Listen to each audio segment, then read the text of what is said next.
ભવસંભવ ભીતિ ભેદનમ સુખ સંપદ કરુણાનિકેતનમ વ્રતદાન તપ ક્રિયાફલમ સહેજાનંદ ગુરુ ભજે સદા.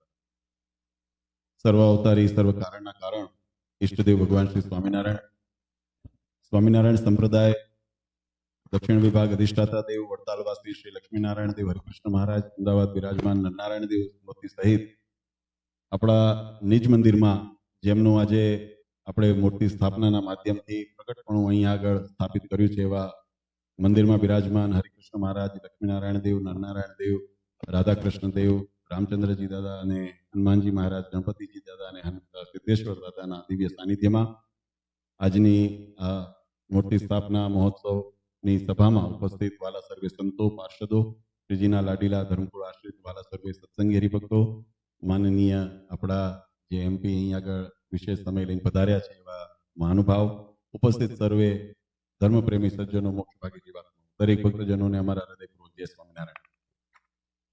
વાલા ભક્તો, આજે આપણા વિન્સ્ટનને આંગણે વિશેષ કરીને અહીંના હરિભક્તો અને એમાં પણ યુવાનો માટે અને બાળકો માટે એક અનેરો આનંદ અને ઉત્સાહનો પ્રસંગ આપણા માટે છે.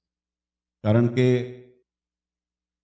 જેને આ એક સામાન્ય મનુષ્ય સ્વભાવ છે કે જેની દૂરી હોય ને એની કમી વધારે જાણે. એમ આપણે આપણી માતૃભૂમિ, માતૃ સંસ્કૃતિ, એનાથી જ્યારે અહીંયા પોતાના વ્યવસાય, રોજીરોટી માટે આટલા દૂર દેશમાં આવીને વસ્યા છીએ ત્યારે સ્વાભાવિક રીતે આપણી ભારતીય સનાતન વૈદિક પરંપરા અને સંસ્કૃતિ, ઉપાસના ભક્તિની રીત અને જે આપણી પરંપરાની જે પદ્ધતિ, એટલે કે આપણા જે ફેમિલી ટ્રેડિશન્સ અને એના રિચ્યુઅલ્સ અને એના જે વેલ્યુઝ એ આપણા જીવનની અંદર ક્યાંય ઓછા ન થઈ જાય, એટલે કે એની મહત્તા જળવાઈ રહે. વોલ્યુમ ઓછો હતો. એટલા શુભ ભાવથી આપણે અહીંયા આ મંદિરનું આજે ઓપનિંગ કર્યું છે. હંમેશા એક વાત બધા ભક્તોએ ખાસ યાદ રાખવા જેવી છે કે, અને ઘણી વખત અમે યુવાનોને કહેતા હોઈએ છીએ કે ફળ અને ફૂલ એ ડાળી ઉપર મળતા હોય છે, પણ એનું જતન અને પોષણ એના મૂળમાંથી થતું હોય છે. જેટલા મૂળ મજબૂત રહેશે એટલું એનો વિકાસ એ વિકસિત રહેશે.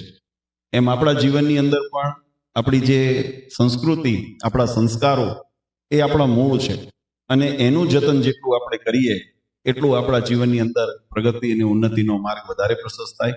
હમણાં માન્યશ્રીને અમે વાત કરતા હતા, મેં કીધું આપણી સંસ્કૃતિ આપણને દૂધમાં ખાંડની જેમ ભળતા શીખવાડે છે. આપણે નાના હતા ત્યારે સ્કૂલમાં એ સંસ્કૃતિના પયુષ પાવામાં આવતા, અને એ આપણે સાબિત કર્યું છે દેશના, દુનિયાના કોઈ પણ છેડે.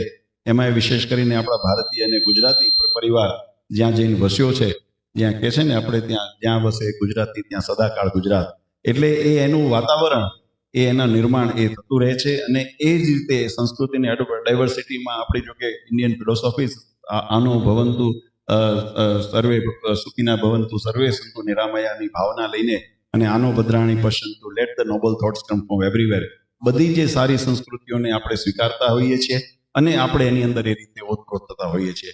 એટલે એનું જતન થાય અને સાથે સાથે આપણું ભગવાનનું ભજન થાય. આપણા ભારતીય સંસ્કૃતિના જે વાર તહેવાર, મેં ગઈકાલે પણ વાત કરી હતી કે હવે ઉત્સવોના દિવસો આવશે. હમણાં રથયાત્રા આવશે, આપણે અષાઢી બીજ આવશે, પછી ગણપતિ સ્થાપન આવશે, નવરાત્રી આવશે, શ્રાવણ મહિનો આવશે, ત્યાં પછી દિવાળી આવશે, એટલે બધા તહેવારોના દિવસો આવશે.